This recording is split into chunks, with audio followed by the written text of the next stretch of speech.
Wooden construction అంటే నాకు ఒక వర్డ్ గుర్తొచ్చింది. యాక్చువల్గా అంటే మన ఇండియావి east face, west face, south face అని ఇన్ ఫ్యూచర్ లో మన ఇండియాలో లాగా సిమెంట్ తో, కాంక్రీట్ తో బిల్డ్ చేసే హౌసెస్ ఏమైనా వచ్చే అవకాశం ఎక్కువ. Not in Chicago but other states.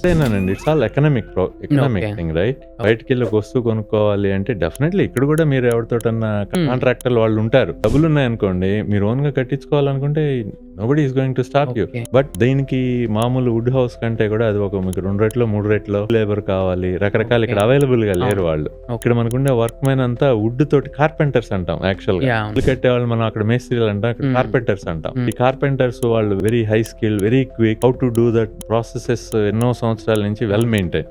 Plus wood cheap కూడా కాంక్రీట్ దానికంటే. అందుకనే ఎకనామిక్ గా ఇక్కడ మనకి ఇంకా వుడ్ బాగా అవైలబుల్ కాబట్టి ఇక్కడ కెనడా నుంచి ఫుల్ వుడ్ వస్తూ ఉంటుంది. వీటన్నిటి వలన it's a cost effective, quicker.